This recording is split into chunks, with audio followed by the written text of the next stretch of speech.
On the night of September 21st, 2013, 39-year-old Joe Connell clinked his fork against a champagne glass to get the attention of his friends and family, who were sitting together on a restaurant patio in Wilmington, Delaware. Everyone at the large table quieted down as Joe stood up and raised his glass. He looked over at his wife Olga sitting right by him, and he smiled at her. Then he cleared his throat and made a toast. He said that he still couldn't believe that he'd been lucky enough to meet and marry a beautiful, brilliant woman like Olga. And he was so excited to be there with the people they loved to wish her a happy 39th birthday. Everyone at the table shouted happy birthday, toasted Olga, and then drank their champagne. Olga blushed, and Joe laughed a bit. He knew how shy his wife could be when the attention was on her.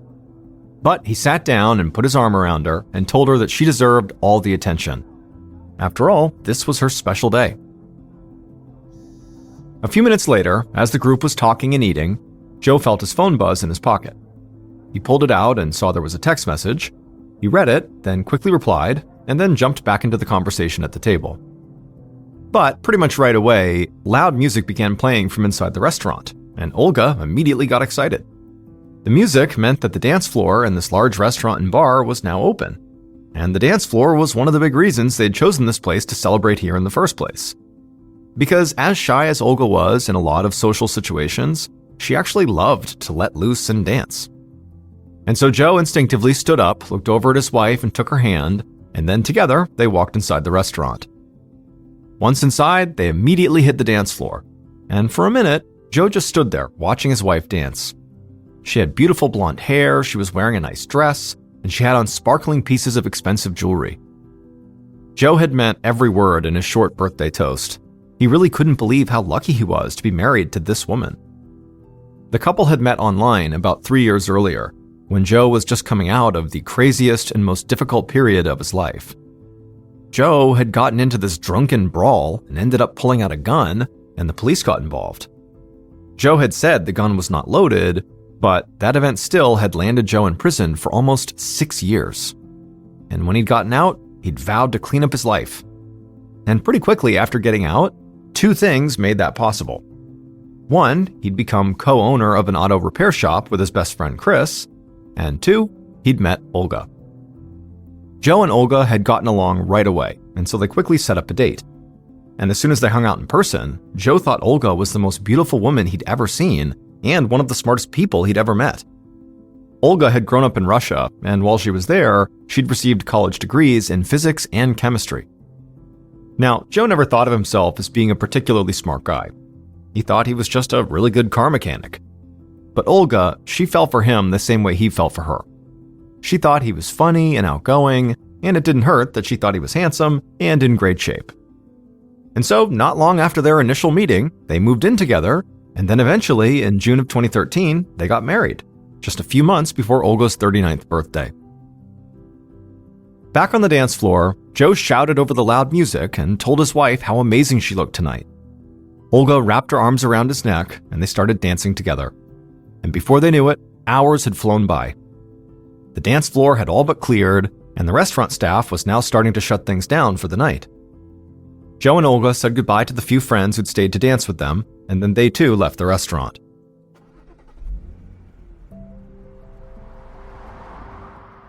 On the drive home, Joe and Olga talked and laughed, still wired from their night out. But at one point, Joe got this sad look on his face, and Olga asked if something was wrong. Joe shook his head and said he was just sorry that his little sister Kelly hadn't been at the party. Olga didn't say it, but she knew that Kelly hadn't just missed the party. Kelly had not been invited. Because Joe and his younger sister were in the middle of a full-on feud, and they had completely stopped talking to each other. And as much as it upset Joe not to have Kelly in his life anymore, he could not bring himself to reconcile with her. But Olga didn't want anything to spoil her perfect birthday, so she quickly changed the subject. And within a few minutes, Joe was laughing again.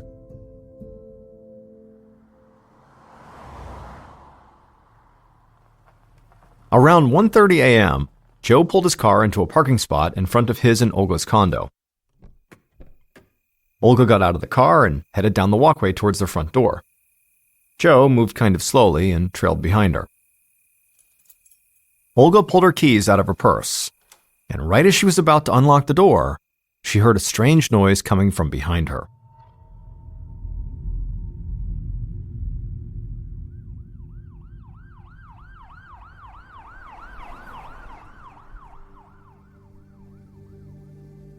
Not long after that, Officer Kelly Richards of the Newcastle County Police Department got out of her cruiser and headed up the walkway towards Joe and Olga's condo. Just a few minutes earlier, emergency dispatch had been flooded with calls from people in the surrounding condos saying they had just heard gunshots, and one caller had been sure he could see a body. Richards was the first cop on the scene, but she saw paramedics crouched down by the front door of the condo, furiously trying to help someone who was on the ground. Richards approached, and she saw there was an unconscious blonde woman in a dress laying there. Blood was pouring from the woman's cheek and head onto the concrete, and Richards thought it looked like she'd been shot. The woman was still breathing though, but just barely. Richards saw there was a ring with several diamonds in it on the woman's finger. So Richards' first thought was that the attacker must not have been here to rob this woman.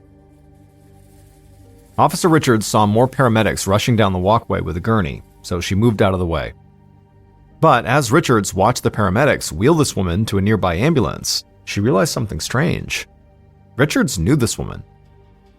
Suddenly, Officer Richards looked around and really took in the condo and the surrounding area, and then it hit her. This woman, who was being rushed to the hospital, was Olga Connell. Less than 2 months earlier, Officer Richards had worked a burglary case at this condo because someone had broken in and stolen a bunch of Olga's expensive jewelry. Just then, Richards heard cars screech to a stop in the parking lot, and it sort of snapped her out of her daze. She saw several police officers coming her way, looking at her expectantly, and she told them they needed to do a sweep of the area. And it didn't take long before Richards heard one of the officers calling her name. She saw the officer crouching down near some bushes a few yards away from the front door, and so Richards walked over and joined the officer. And there, half hidden by the bushes, she saw the body of a man who had been shot multiple times, and it was clear he was already dead. Officer Richards knelt down and shined her flashlight to get a clear look at the man's face, and right away she recognized him too. This was Olga's husband, Joe. Officer Richards had met with him several times during that burglary investigation. Around this time, Officer Richards looked over and saw the lead investigator, Detective Jamie Leonard, getting out of his car. Richards got up and walked over to him, but before she could say anything, Detective Leonard told her that he'd just gotten news that the woman who'd been found at the scene here had died on the way to the hospital. So they were now dealing with what looked like a double homicide. Officer Richards said she knew both victims. Their names were Olga and Joe Connell, and their condo had actually been robbed back in July. But Richards said that wasn't all. While the police had never arrested anyone in connection with that robbery, Joe Connell had suspected he knew who robbed them. And police had even interviewed this person. It was Joe's own little sister, Kelly.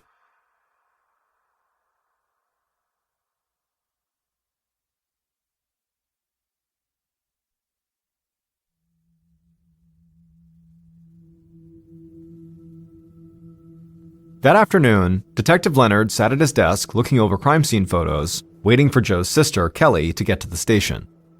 And as he looked at photos of Olga laying by the front door and Joe laying several yards away in the bushes, he had a theory that he just couldn't shake.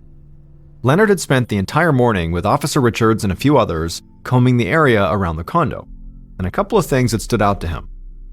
The first was that the bushes where Joe's body had been found were littered with 9mm bullet casings. However, they also found .22 caliber casings on site, and the report Leonard had received from the hospital where Olga had been taken stated that her bullet wounds had come from a .22. Now, Leonard knew it was possible that the killer could have just had two different guns on them. But based on how far apart the bodies had been found, he thought it was more likely that there had been two shooters at the scene, one to kill Olga and one to kill Joe. And if that was the case, Leonard thought there was a good chance that these murders had been planned, and that they were not the result of some kind of spur-of-the-moment argument or anything like that.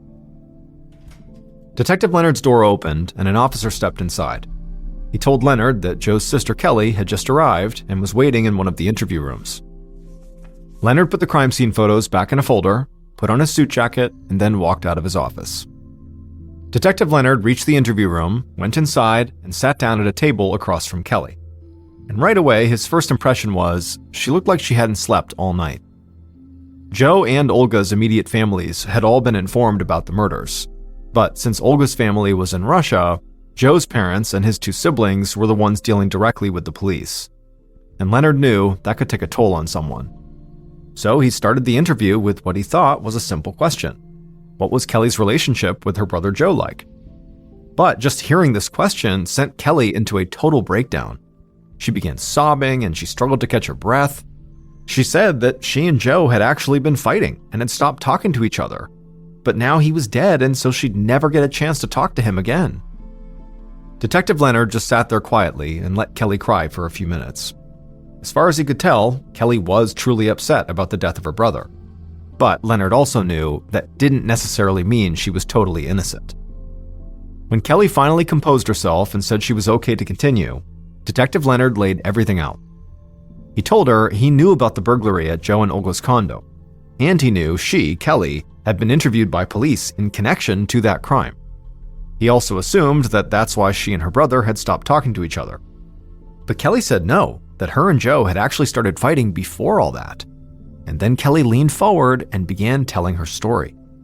And as she did, Detective Leonard just sat there thinking, this sounds totally insane. Kelly told the detective that years ago, her mother had given her the most beautiful ring with a bunch of diamonds in it. The ring was a family heirloom, and her mom had wanted to pass it on to her only daughter. Kelly had treasured this ring and dreamed of it being her engagement ring someday. Then, a few months ago, Kelly's mother had asked if she could borrow the ring so she could wear it on a trip she was taking. Kelly said of course. After all, it had been her mother's ring for a long time before Kelly got it. However, when her mom had returned the ring, Kelly knew right away that something was wrong. The ring looked different. So, on a hunch, Kelly had brought the ring to a jeweler, and the jeweler said there were no diamonds in this ring. There were only cubic zirconias.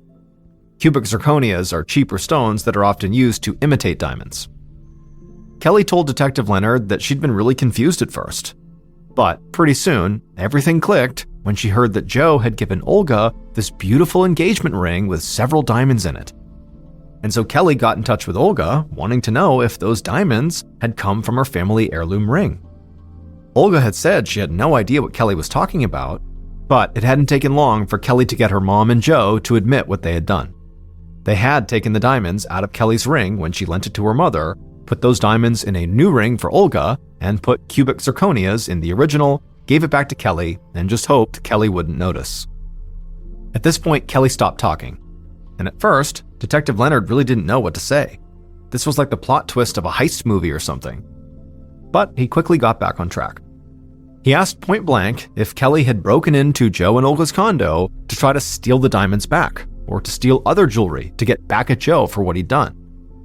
At this point, Kelly broke down again. She said she had nothing to do with the burglary. And as angry as she was, Joe was still her brother, and she loved him. Leonard wrapped up the interview by asking Kelly where she had been when Joe and Olga had been killed. And Kelly said she'd been home alone. She knew that was not a great alibi, but it was the truth. After the interview ended, Leonard considered Kelly to be a major suspect. But he didn't have any concrete evidence to hold her, so he had to let her go. The detective had not slept in a while, but he had no intention of stopping anytime soon. And after Kelly's crazy story, he wanted to talk to someone outside of the family about Joe, someone who would not have been mixed up in the family feud and who hadn't swiped any diamonds. So Leonard headed across town to Joe's auto repair shop.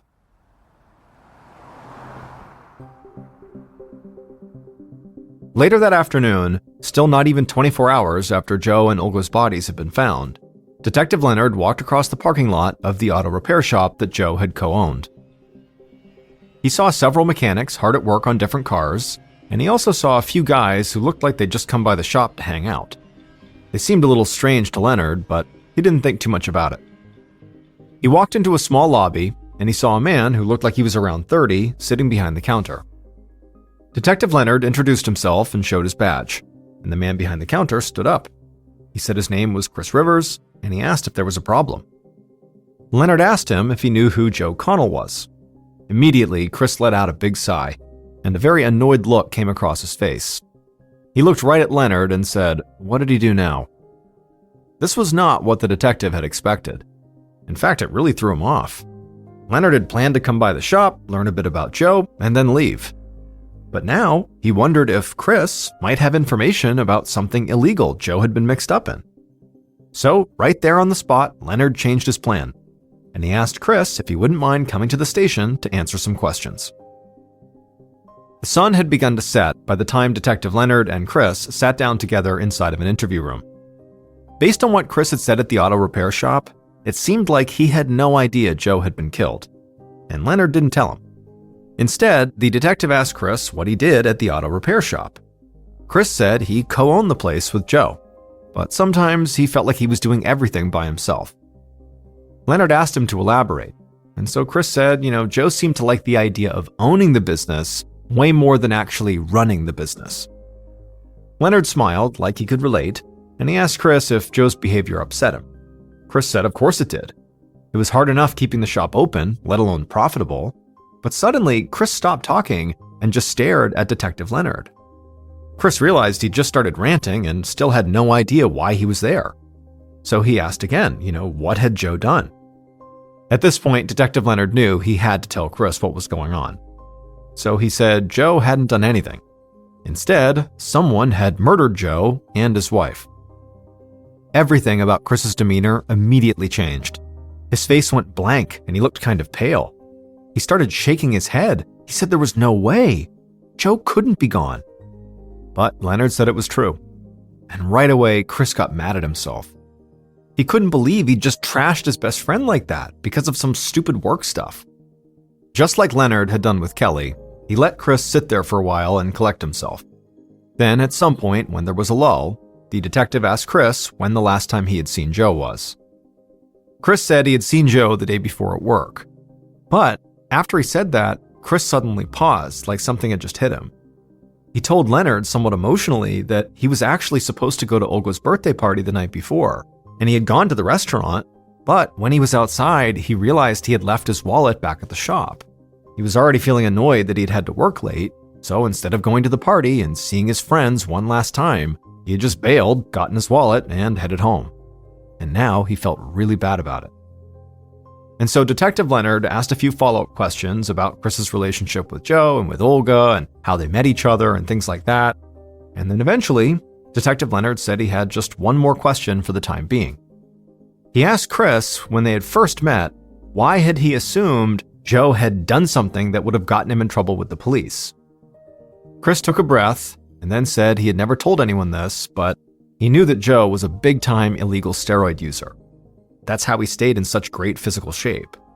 However, Chris said over the past several months, Joe had gone from just using steroids to dealing them.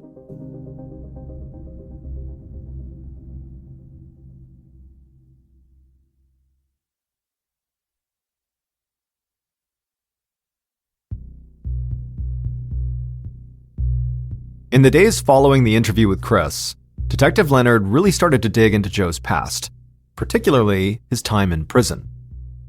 Leonard and his team met with prison staff and people who'd been on the inside with Joe, and a lot of them said the same thing.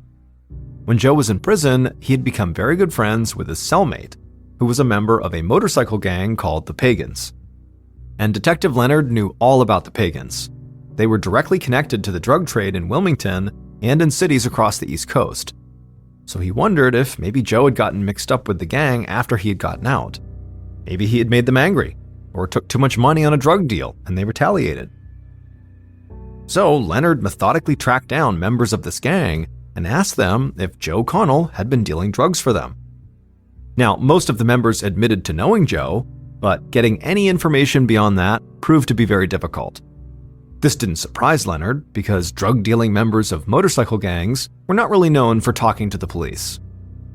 But at the end of September, so about a week after the murders, Detective Leonard was sitting at his desk when an officer walked in with a strange look on his face. The door opened wider, and this huge, intimidating guy in a black leather jacket walked inside. And Detective Leonard couldn't believe it. because this man was one of the leaders of the pagans. The leader sat down and told the detective that he was not there to try to protect himself or anybody in the biker gang. He was just there to set the record straight. He said that Joe had been a very good friend, and he was still shocked that somebody had killed him, but he told the detective that Joe had absolutely nothing to do with any drug deals the pagans might be involved in. Joe was just a great mechanic who loved riding and working on motorcycles. Now, Detective Leonard knew how utterly bizarre it was that this man had 1. Chosen to set foot in the police station, 2. Actually speak to a detective, and 3. Not even try to hide the fact that he had connections to the drug world. And so by the time this leader left, Leonard couldn't help but feeling like he must be telling the truth. Still though, the detective was not ready to just drop the drug lead altogether. Leonard did think Joe's sister Kelly was still a major suspect, but Olga had been wearing her diamond ring when she was found, so this being some kind of a drug-related hit, as opposed to a robbery attempt, made more sense to him. And soon, as his team kept looking into Joe's past, they found a new drug-related lead. That lead was a man named Josh Bay. Josh was a known drug dealer in town, and he had even worked as an FBI informant. But for Detective Leonard, the most important thing about Josh was that he seemed to spend a lot of his free time just sort of hanging out at Joe's auto repair shop. On October 4th, 2 weeks after the murders, Detective Leonard brought Josh Bay in for an interview. But it quickly became clear that this young man was not going to be all that helpful. In fact, Josh at first tried to play off that he didn't even know Joe or his business partner Chris. When Leonard pointed out that police had plenty of evidence that said he did know both men, Josh simply changed his story. He admitted he knew Joe and Chris, but only as the guys who worked on his car. Leonard pressed Josh, but it got him nowhere. Josh said he knew nothing about drug deals involving anyone at the auto shop, and he said he had no connection to Joe and Olga's murders. The detective didn't really believe anything Josh said, but he'd have to find proof that Josh was lying. So Leonard let him go, frustrated that he had good leads, but no clear evidence pointing to any of them.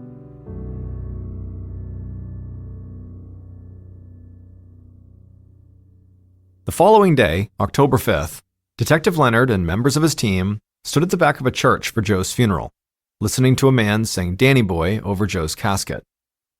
As Leonard listened to the song, he scanned the church pews, looking at everyone who had come. And one thing stood out. Most of Joe's friends and family clearly believed Joe's sister Kelly was involved in the murders. Because nobody was speaking to Kelly. It was like the entire family was shunning her. Even though Leonard had leaned into Joe's potential drug connections over the past weeks, he had not crossed Kelly off his suspect list by any means. If she wasn't the one who had pulled the trigger, she could have helped plan the hit. And maybe she didn't want to rob Olga's diamond ring or her other jewelry because she knew that would lead police right back to her. So, standing there in the church, watching Kelly stand there uncomfortably, Detective Leonard wondered if maybe the murders were just a classic case of revenge.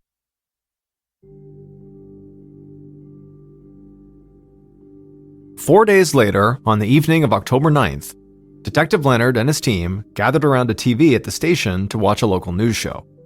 This was not something they did often, but tonight, the news was running a story on Joe and Olga that would include interviews with people who had been close to the couple. Just like going to the funeral, Detective Leonard saw this as an opportunity to see if anyone would say or do something strange. The news show started, and at first it was pretty standard. A retrospective on Joe and Olga's lives and how much people love them. But during one interview segment, Leonard heard something that took him completely by surprise. He looked around at his team to make sure he hadn't misheard something, but they had all caught it too. And they knew it could be something huge. After the news show ended, Leonard didn't waste any time. He laid out a new strategy to pursue what he thought might be the most important lead they'd gotten since the night of the murders. Leonard's team worked tirelessly, but it would still take a lot longer than Leonard had hoped for them to secure enough concrete evidence to put together a case that would hold up in court. But in September of 2014, 1 year after the murders, police finally made an arrest. Now they had a clear picture of who killed Joe and Olga and how they pulled it off.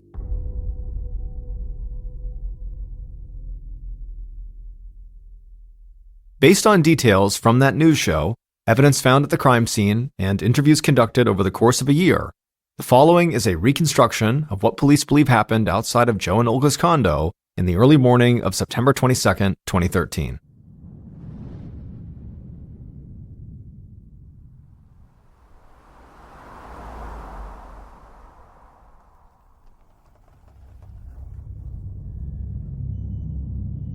Around 1 a.m., the killers pulled their car into the condominium parking lot. They wore all black clothes and black gloves. The driver lifted their shirt, pulled a 9mm handgun from their waistband, and checked to make sure it was loaded. The passenger did the same with their .22. The killers scanned the parking lot and the surrounding area. It was well lit, but it was clear. Nobody was there.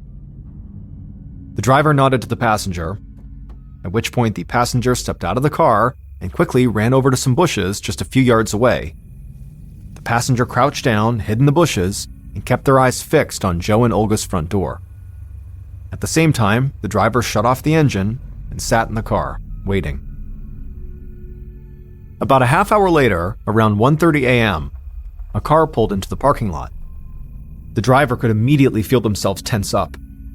They looked out and saw a woman wearing a dress getting out of the car and heading up the walkway towards the front door, while a man followed shortly behind her. After a steadying breath, the driver gripped their 9mm and then stepped out of their car. And at that exact moment, right as Olga and Joe had reached the front door, the passenger leapt out of the bushes where they'd been hiding, sprinted towards Olga, and fired off 3 quick shots at her. The bullets struck Olga in the head, cheek, and upper back, and she immediately crumpled to the ground, covered in blood. Joe, who was right behind her, screamed in horror, but as he ran towards his wife, the driver unloaded their 9mm from right behind Joe. He got hit multiple times, but he actually stayed on his feet. Joe stumbled forward and tried to run to the bushes, looking for any way out of here, but the driver pursued him and kept firing their gun. Joe took rounds in the chest, arms, legs, and the back of his head. Finally, he hit the ground and died in the bushes. The driver ran back to the car and climbed inside. The passenger was already there, panting and trying to catch their breath. The driver started up the car, threw it in reverse, and peeled out of the lot. A few minutes later, when the killers were clear of the condo, the driver eased off the gas and told the passenger to let the person who had hired them know that the job was done.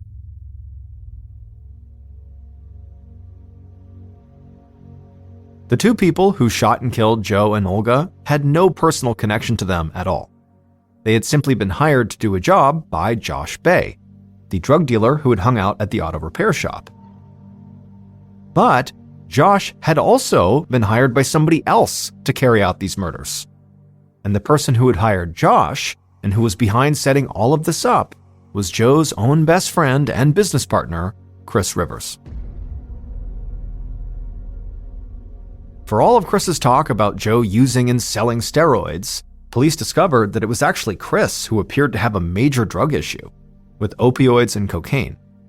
And Chris's drug habit had begun to take a huge financial toll on him. He was basically burning through all his money. But Chris believed he had found a solution for all his problems. Chris and Joe had taken out a joint insurance policy for the auto repair business. Essentially, this policy would pay out a large lump sum to one owner and give that owner full control of the company if the other owner and any other beneficiaries died. This meant that to get the payout and to take sole control of the company, Chris would not only have to get rid of Joe, he would also have to get rid of Joe's possible beneficiary, Olga. So Chris reached out to his drug dealer, Josh Bay, for help. He offered Josh a cut of the insurance payout to murder Joe and Olga. But Josh had no intention of actually pulling the trigger himself, so he subcontracted the job out to 2 hired killers he knew from his work in the drug trade. On the night of Olga's birthday party, Chris texted Joe. He said he was finishing up something at work, but he wanted to know how late they'd be at the restaurant, because he still wanted to come to the party. Joe texted back that they would be there late, most likely until around closing time. Chris would pass that information on to Josh, and Josh would let the hired killers know so that they could be waiting at the condo when Joe and Olga got home. As Joe's business partner, Chris had been a suspect, but the bulk of the early investigation focused on Joe's sister Kelly and also on the possible drug angle with the Pagans motorcycle gang. But when Detective Leonard and his team watched the news show about Joe and Olga, they heard Chris say in an interview that on the night his two friends got killed, he had worked late and then gone straight home. This is not what Chris had originally told Detective Leonard. Chris had told Leonard that he had first driven to the restaurant for the birthday party, realized he'd forgotten his wallet, and then left and went home. This little change in Chris's story was like a massive alarm going off inside of Detective Leonard's head. So he and his team shifted their focus and dug deep into Chris's personal life and financial records, and they eventually discovered Chris's money problems, his drug habit, and his direct connection to the drug dealer, Josh Bay. Chris was charged with double homicide and found guilty, and he received 2 life sentences. Josh Bay got a plea deal and was sentenced to 5 years in prison. As for Joe's sister Kelly, despite her feud with her brother, she had nothing to do with the murders, and no evidence ever surfaced that she was at all involved in that burglary of Joe and Olga's condo.